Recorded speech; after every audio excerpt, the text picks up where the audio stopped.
My first memory in life is actually of my mom holding me up like a human shield to try to get my dad to stop beating her to death. And what I now know is that when that happened, I was about 2 years old, about the same age my son True is now. He's so cute. You know, it's not really surprising why my family ended up in that moment. By the time my dad was 20, he was a drug addict. He was doing 10 years in San Quentin for armed robbery. And by the time my mom was 17, she was pregnant and had dropped out of high school. And because my parents were a little bit open about their lives, which is a gift, what I now know too is that both of my parents were victims of unspeakable child abuse and neglect. And it was kind of like the whole time they were growing up, the world was telling them, you don't matter.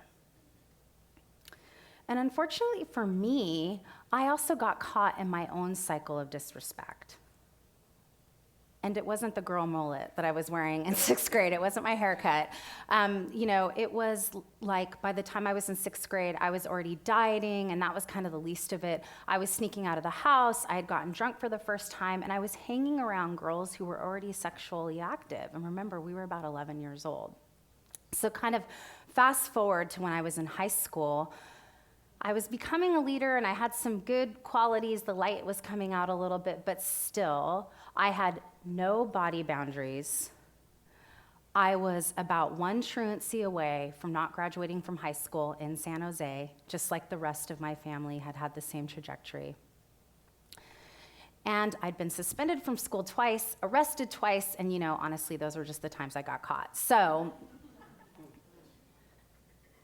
what happened? Why am I standing here with you, with my son True, and about to share a big idea to change the world? Versus having gone the same path is like my older brother, who unfortunately died of apparent drug overdose just last year. So what happened? Well, the Lifetime movie, it does get a little bit better, and that's where we're about to go now. So what I noticed, it wasn't just one thing, but what made all the difference for me was a set of practices that I've been practicing for over a decade. And it's something that we now call the respect basics. And this is what they are. And they're simple and they're intuitive, but they take practice. And what I did was right from the beginning, that same rocky senior year in high school, I chose to follow a passion. And that passion for me was journalism. And so I decided to go to community college, right down here at West Valley Community College, Yale Community College, and I was able to leave my rocky high school past behind me. And also I did another respect basic, which was I set boundaries. And I actually learned this one from my mom. My mom said no to that violent relationship, and she said yes to working her way up from a minimum wage job at Fairchild Semiconductor and made her way up in the semiconductor industry. But probably one of my favorite basics that I learned was the respect basic to get help. And that one I learned from that person at the beginning of this story who kind of sounds like a bad guy, which is my dad. And my dad taught me to get help. He got sober when he was 60 years old, and we had a really nourishing relationship until he died. So these are the respect basics. And when I was thinking about it last night, I also thought, you know what, I have learned one from my older brother too. And that is know you're valuable. Because he mattered, even if he made choices that weren't so great or he had circumstances that weren't so great. It's not okay with me on my watch that people get to believe that they don't matter. So, this is the work we do around the country. This is why I helped found the Respect Institute, so that young people from the elite in Washington, D.C., and we've been there with the first so-and-sos and all that, all the way to Los Gatos High School right down the street. We did one here to Milwaukee. We do an event called the Respect Rally. And what we do is it's very simple, it's very low tech, it's very Post-it note driven. And we sit in small circles and we get to know each other at a deeper level, and we learn to flex our muscles, our self-respect muscles, so we can break cycles of disrespect and thrive instead. So all this stuff that we worry about, I was just seeing Time magazine today, this, should kids who are bullied go to their own school?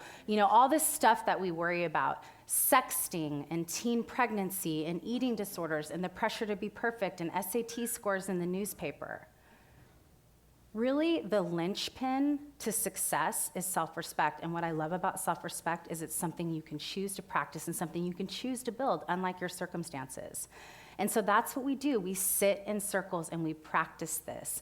Little boys in 5th grade, big girls in 12th grade come together.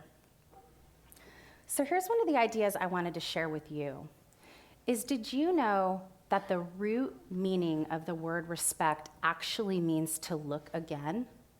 Respect, look again. And this is what I want you to put in your pocket and leave here today to create a wonderful world around you. Think of what that makes possible, look again. It's like when you're in a conflict, I'm right, you're wrong, locked in a perspective, you can look again and find another perspective. Or when you're in this room making stuff up about people, maybe you did it about me. We play this game with kids all the time. One of the first things I do is I stand up on stage and I said, what did you make up about me? And if I'm wearing my glasses, they say I'm weird. And if I don't have enough foundation on, they say I look 48, or whatever they're making up about me. And then we get into the real stories of who we really are, and we can do this with each other. And the last thing is to kind of look again when you feel stuck in a label you've given yourself and a choice that you feel stuck in. There's another possibility that can build respect in your life. So this is what I want us to do. I want us to leave this room and walk the streets of Los Gatos and wherever you may go from here and operate from a place of, I matter. You matter. How we get there, it matters. And let's leave a respect footprint together, because that's what I see that this world needs. Trust me. Thank you.